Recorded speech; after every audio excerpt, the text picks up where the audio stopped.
Jendaurrean.eus gaur aurkeztuko dudan gida hau, pasaden azaroan aurkeztu genuen lehenengo aldiz, aurkezpen labur bat egin genuen Donostian Tabakaleran, eta hortik aurrera ari gea hainbat gunetan, eta erabili dezakeen hainbat jenderi zuzenean honen berri ematen, eta pixkat tresna sortuta gero garrantzitsua izaten da, hori erabiliko duenaren eskura jartzea eta erraztasunak ematea. Hortan ari gera eta horren barruan kokatzen dugu aurkezpen hau ere.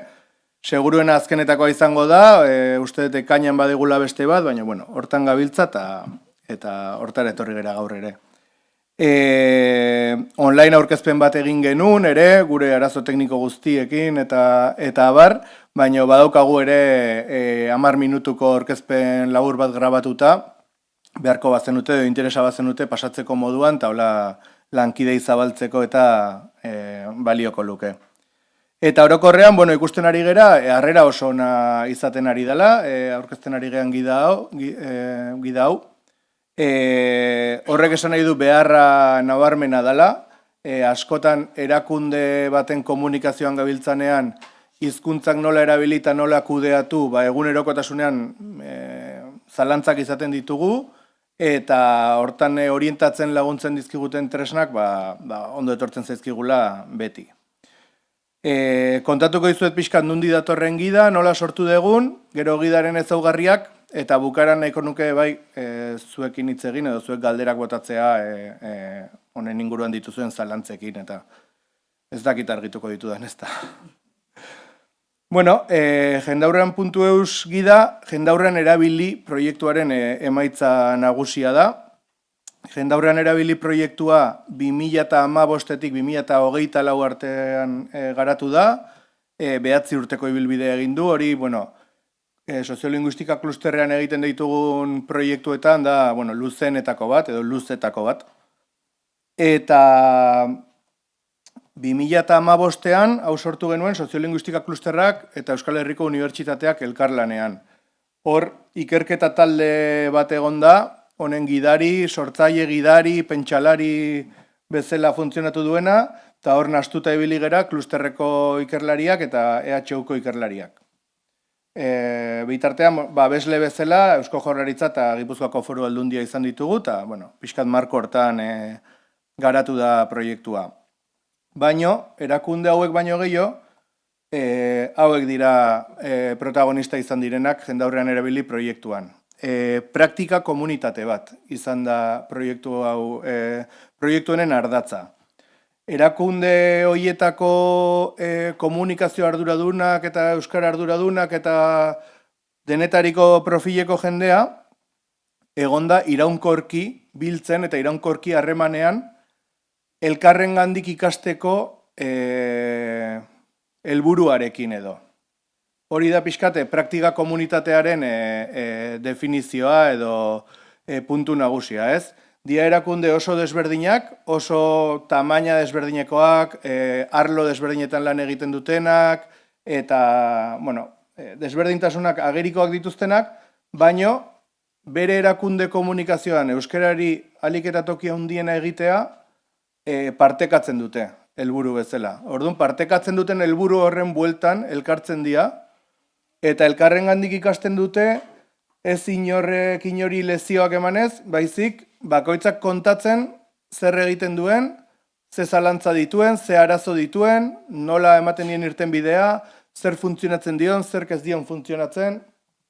Orduan, eukidegu 9 urteko dinamika bat, normalean urtean 4-5 aldiz goiz osoko saio presentzialak egin izan ditugunak, eta hortaz aparte, intranet baten bidezko harremanak, dokumentuen trukaketak eta holakoak. Saio presentzial horietan, normalki formakuntza zati bat egoten zen, aditu bat ekarri, hitzaldi bat egin, eta horrengandik ikastearena, baina gero egoten zen tailer formako zati bat ere. Eta hori izaten zen gehiago talde txikietan eta norberaren esperientziatik partekatzeko momentua. Praktika komunitatea biltzen eta harremanetan zegoen paraleloan, ikerketa taldeak ikerketak egin ditu. 4 ikerketa egin ditu. Batetikan honek praktika komunitateak nola funtzionatzen zuen ikertu dugu ere erakunde hauek denek edabidekin edo prentxarekin nolako harremanak dituzten, eta hizkuntzak ze leku hartzen duen harreman horretan. Baita ere pandemia etorri zanean ikertu genuen nola egokitu ziren erakunde guzti hauen komunikazioak nola egokitu ziren pandemiaren baldintzetara, eta hizkuntzak nola lekua galdu zuen egokitze horretan. Eta proiektuaren bukaeran, aztertu dugu 9 urteko ibilbidean, hemen parte hartzeak ze aldaketa eragin dituen erakunde bakoitzaren praktiketan. Olako ibilbide bat egin eta gero, momentu batean erabaki zen amaitutzat ematea zikloa, edo hori batez ere ikerketa taldetikan etorritako erabaki bat izan zen, eta nola bukatu edo ari ginen pentsatzen. Eta horratera zen gida bat sortzearen ideia. Hemen beti erabilizan dugun filosofia izan da ez degula esaten gauzak nola egin behar diren. Baizik, esaten dugu bakoitzak nola egiten dituen eta bakoitzak ze ikasi duen bere bide propio horretan. Orduan, gida ere pixkat filosofia hortatikan, ez? Urte guzti hauetan landu ditugun gaiak, entzun ditugun ideiak, bildu ditugun baliabideak, azken emaitza batean bolkatu nahi izan ditugu eta praktika komunitatetik kanpo edo zeinen eskura jarri. Hori da pixkat, bide guzti hau, naiz eta oain logo guzti hauek ikusita, ikusten duzue oso erakunde potenteak diala eta Euskal Herrian badutenak eragin bat, ez da bide publiko bat izan. Azkenean jende horrek bere lan prozesuaren baitan izan ditu harreman horiek. Baina bai azken momentu hortan, proiektua borobiltzeko momentuan, bai inda hausnarketa publikoki eskaini behar zela sortu den ezagutza guzti hori edo. Orduan, ikusten dezute, nola taldea, garai desberdinetan, biltzen eta ibili da. Gidara begira jarri ginen. Orduan, talde horrek egin du hausnarketa. Gida zertarako behar dugu. Batetik, jendaurrean erabili proiektua borobiltzeko, eta bestetik, importantena da, erakunden komunikazio publikoan, hizkuntzen erabilera ona, egokia, erosoa eta eraginkorra egiten laguntzeko. Hau da, ez da dena euskara hutsean egitea, ez da olako beste helbururik, baizik komunikazio ona, erosoa eta eraginkorra. Eta horren barruan ikusten dugu, nahita nahi ez sartzen dela euskarak bere tokia ukitzea eta hizkuntzak egoki kudeatzea. Izan nahi du oztopoak gainditzen, erabakiak hartzen, eta erronka berriei aurre egiten laguntzeko tresna bat. Ikusarazi behar ditu hizkuntzak egoki kudeatzearen beharra eta ze onurak dakartzan horrek. Eta baita ere nahi dugu ekarpen bat egin gai honen inguruko eztabaida zabaltzeko, eta baita euskararen aldeko autua egiten duten erakundeak babesteko, edo bere posizioa babesteko, edo helduleku bat emateko bere posizioari, eta hartzen dituen erabakiari. Ez, askotan ikusezin gelditzen dira, baino ausartak dira erakunde batzuk hartzen dituzten erabakiak, lehenengo hitza euskaraz egitearena, edo gauden kontestuan eta batez ere kontestu komunikatiboan erabaki ausartak hartzen ari dian erakundeak daude, eta guk nahi dugu helduleku bat eman, eta nolabait teknikoki babestu hori egiteko prest dagonak erraztasunak izan ditzala, nola ondo egin entzuteko, ez? Eta norentzat izan behar du gidak? Izan behar du erakundetako arduradunentzat, komunikazio arloan lanean dabiltzanentzat, eledunentzat edo bozeramailentzat, eta euskara sustatzen dabiltzanentzat, bai maila teknikoan edo baita arlo sozialetikan. Ze ezaugarri izan behar ditu gidak. Hau dena da, pentsatu genuna sortu horretikan.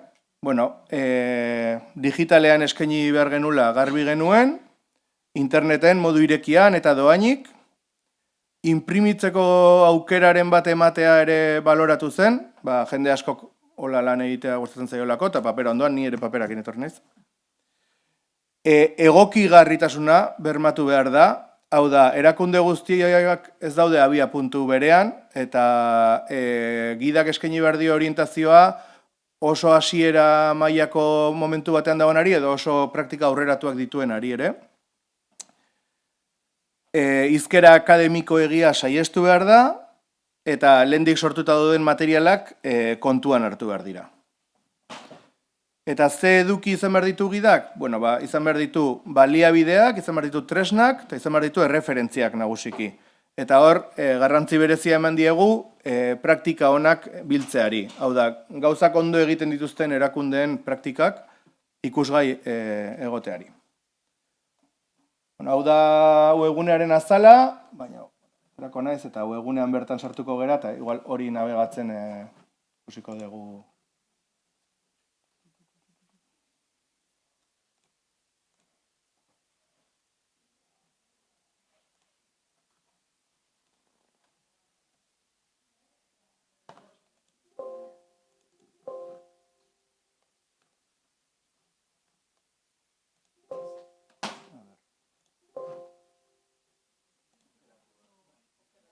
Zer aukeratu behar dut?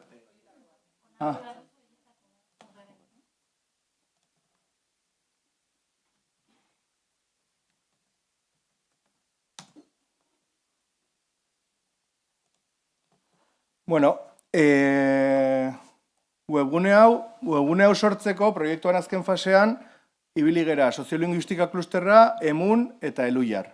Eta diseinu aldetik eta alde teknikotik azetaka komunikazioak lagundu digu honetan. Uste zuen bezala, da, bueno, deigarria, koloretan, eta, bueno, dinamikoa da, edo badu mugimendua, eta bar. Baina, bueno, guk garrantzia handia eman dioguna da, menu aldetik eta antolaketa aldetik oso simplea izateari. Orduan, hemen menu nagusia hiru kontzeptuko da, zergatik, gida eta jendaurrean erabili proiektua. Euskeraz eskaintzen dugu gida osoa, baina gero dago espainol, inglis, frantze, katala, hoie dira, horra azaltzen da bakarrik zer den gida hau, baina ez dago gidaren edukia. Gidaren edukia euskera hutsean dago. Izan nahi du lagungarri, norbaitek bere erakundean, hemen gomendatzen dian gomendioak kontuan hartu nahi baditu, eta tartean, erabakian, zerikusia baldin badu, euskara ulertzen ez duen pertsona batek, esplikatzeko nondik aterata dauden eta zer den hau, ez? Hori, eta esan bezala, orokorrean, zergatik, gida eta jendaurrean erabili proiektua atalak daude. Jendaurrean erabili proiektua azaldu dizuet, gutxi gora bera, bestela hor daukazu, eta hor dago, esandako ibilbide guzti horren informazioa hor dago, eta zergatik atalera jungo gera. Bueno, honek, argudiotegi bat izan nahi du, eta sinpleki, erabakiak hartzerakoan lagungarri izan nahi duten helduleku batzuk dira. Zergatik kudeatu hizkuntzak erakunde baten komunikazioan? Bueno, erakundearentzat ona delako, profesionaltasunez jardun nahi dugulako, eleaniztasunean bizigarelako eta ardura dugulako. 4 argudio nagusi horiek ematen ditugu, eta azalduta daude, erakundearentzat ona delako, egoki komunikatzea, marka lantzea eta bakoitzarekin bere hizkuntzan jardutea. Daude argudio horiek, xehetuta, eta, erabilgarri izan daitekela pentsatzen dugu, eta hortxe daude, irakurtzeko, kopiatzeko eta erabiltzeko nahi bezala. Orduan, atal nagusira etorrita, gida dago antolatuta 3 azpiataletan. Zer egin, non eta nola eragin, eta baliabideak eta tresnak. Zer egin atalean, biltzen ditugu nolabait ekintzak. Ze ekintza aurrera eraman erakunde batean, hizkuntzak egoki komunikatzeko. Non eta nola eragin berriz dira euskarriak, ze euskarritan gauzatu behar diren ekintza horiek. Zer egin begiratzen badegu, hemen daude irizpideak, formakuntza, sentsibilizazioa, jarraipen eta ebaluazioa, markagintza eta euskarazko komunikazio inklusiboa. Eta azpiatal hauetako bakoitzean, adibidez irizpidetara joango gara, hemen dago azalpena, gakoak, egitekoen zerrenda eta erreferentziak. Azalpena izaten da, kasu honetan, irizpideak, erakunde batean irizpideak finkatzea, zer dan, zertarako balio duen, zergatik egin behar dugun, zergatik dan garrantzitsua, horren inguruko azalpen bat. Ondoren ditugu gakoak. Kontuan hartu beharreko hainbat puntu nabarmenduta azaltzen dituztenak. Eta ondoren egitekoen zerrenda. Egitekoen zerrenda da, lehen esan dizuet, bai pentsatu zela paperean inprimatzeko moduko zerbait eman behar zela. Egitekoen zerrenda da checklist bat. Puntu bakoitzean edo gai bakoitzean jarrita dugu errepaso bat egiteko moduko zerrenda, zuk ateatzeko eta esateko hizkuntza irizpideak. Zehaztu dira, auditoria edo kalitate sistema baten barruan definitu dira, eta zure kasuan hori beharrezko ikusi edo ez, zuzoaz, markatzen gomendatutako pauso bakoitza egin dezun edo ez. Batzutan erabaki dezakezu, hau gure kasuan ez da beharrezkoa, edo ez da egokia, edo ez dugu egin nahi. Baina da ez azteko, hau guztia egitea komeni dela eta hori errepasatzeko, lagungarri izan nahi du. Eta egitekoen zerrendaren ostean daude erreferentziak. Kasu honetan daude kasu praktiko batzuk eta gomendio batzuk. Erreferentzia hauek ere forma desberdinekoak izan daitezke, hemen esate baterako dago, erakunden estrategia digitala eta hizkuntzen kudeaketa, Inigo Arandia. Hau da, Inigo Aranderen bideo bat, jendaurrean erabili proiektuan eman zigun hitzaldi bat, ordu bete ingurukoa, eta hemen sartuta, hitzaldi osoa ikusgai izango zenukete.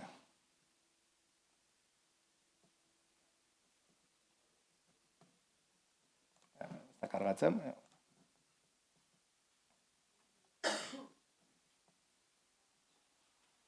Sinistu hor dagoela eta izin egiteet. Eta ondoren, daude dokumentu batzuk, adibidez, Euskalitek biltzen ditu praktika hon batzuk, hor dago Fagor Arrasate edo Fagor taldeak irizpideak nola finkatu ditun.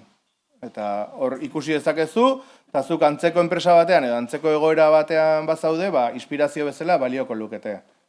Berdin lehendakaritzarekin, eta hitzaldi gehiago, eta hola. Eta gomendioak dira, hauek ziren ereduak, nolabait kasu praktikoak, baina gero daude gomendioak. Hemen Xabier Paiaren hitzaldi bat, irizpideak nola finkatu gomendatzen lagunduko lukena. Berdin, Mikel Urdangarinen Eusliderrak proiektuari buruzkoa. Edo Pilar Kaltzadarena gehiago edabidei begirakoak, eta hola, denetatik daude liburuak, daude dokumentuak, daude hitzaldiak, webguneak, orduan, denetik. Eta esan dizuedan egitura hau, azalpena gakoak egitekoen zerrenda eta erreferentziak, errepikatzen da azpiatal bakoitzean. Orduan, zer egin ikusi dugu, haue dira, orain, non eta nola eragin atalean sartzen bagera, hemen ditugu webguneak, sare sozialak eta kanal digitalak, ikusentzunezkoak, edabideak eta prentxaurrekoak, ekitaldiak, barne bilera zabalak, publizitatea, eta produktuak eta zerbitzuak. Euskarri guzti horietan, hizkuntza irizpideak nola aplikatu, edo hizkuntzak nola kudeatu gomendatzeko edukiak daude. Eta berdin, sartu webguneetan eta egitura berdina. Azalpen bat, gako batzuk, egitekoen zerrenda edo errepasorako zerrenda bat, eta gero erreferentzia batzuk. Adibide batzuk, teknologiarekin lotutako eduki batzuk, eta gomendio batzuk. Eta horrela da atalez atal. Eta azkenik, baliabideak eta tresnak atala, da biltegi bat. Da, aurrez aipatutako erreferentzia guzti horiek eta eduki guzti horiek hemen daude bilduta, denak batera, eta filtroen bidez, eduki motan arabera, euskarrian arabera, filtratu daitezke, hitzaldiak bakarrik interesatzen bazaizkizu, edo ereduak, praktika honak bakarrik interesatzen bazaizkizu, edo filtratu ditzakezu, eta orduan aukeratzen dituzu, hoie bakarrik, eta hoie bakarrik hartza dituzu. Bilatzaile bat ere badaukagu, zuzenean baldin badakizu hitzaldi bat zegoela webgune honetan, eta bilatzailean jarri izena, eta agertuko zaizu, eta hola funtzionatzen du. Orduan, pixkat esandakoa, webgune honek ez du esaten atik zetara nola inberdian gauzak, baina ematen ditu ideia pila bat, gako pila bat, kontuan hartu beharreko gauza asko gogorarazten ditu, eta gero laguntzen du nora jo jakiten. Nun dagon liburu bat gai horri buruz, nork eman zuen hitzaldi bat gai horri buruz, eta hola bilatzeko, da biltegi bat, eta ez da hasi eta buka irakurtzeko gida bat bezala. Baizik da kontsultategi bat, eta zalantza badezu prentsarekin harremanean, ona jotzen duzu. Hortik 6 hilabetera daukazu zalantza bat sare sozialen inguruan, ona jotzen duzu. Da horre eukitzeko, eskure eukitzeko, eta behar danean konsultatzeko. Eta hoxe da, gutxi gora bera nik neukana kontatzeko, galdetu nahi badezute, saiatuko gara erantzuten.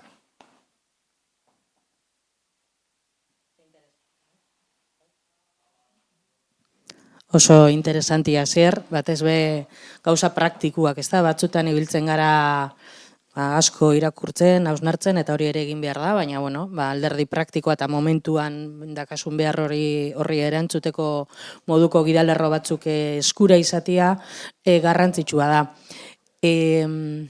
Galderarik, hasierrentzat, zerbait komentatzeko, bai? Oso ondo. Bai, egunon, esan da bezala, oso interesgarria da, eta askotan ez dugu jakiten nola, ze baliabide euskagun, nola heldu ez da, gure jende aurreko jardu nahi. Ni galdetu nahi nun, praktika honen biltegirik edo badaukazuen, edo, ze hor, azeran erakunde pila batek parte hartu dute, bakoitzan errealitatea diferentea da, bai? Ez da berdina IMH edo Donostiko Zinemaldia. Hori jaso ezuen nolabait, hau da, bakoitzak pixkat ze testuingurutan lan egiten duen, da jendaurrean aritzeakoan, nola heldu dion edo zergatik. Ez dugu espreski jaso, bakoitzaren kasuaren nola azterketa bat, baina hemen tartean badaude horietako batzuen hitzaldiak eta praktikak eta bilduta. Guk ere ez dugu esan nahi hor dauden erakunde horiek ondo egiten dutenik. Eta beraiek ere ez dute esaten, gainera batzuk oso autokritikoak dira. Eta hemen gaude ikasteko eta hola, etortzen dira. Orduan, batzutan horien praktika batzuk ez dira eredugarriak ere. Horrexegatik egon dira hemen, hobetzeko eta elkarrengandik ikasteko. Baina, hoxe.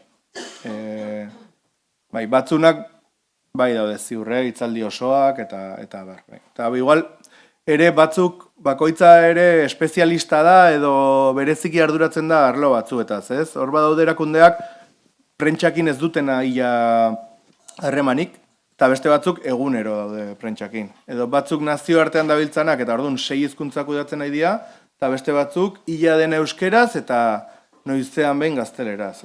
Muturreko kasuak daude orduan, denetik ikusi da. Beste zeo zarraitzeko, galdetzeko, bestiokin partekatzeko. Orduan, eskerrak emongo dizkigu hasierri, nera denbora barruan zoragarri junda.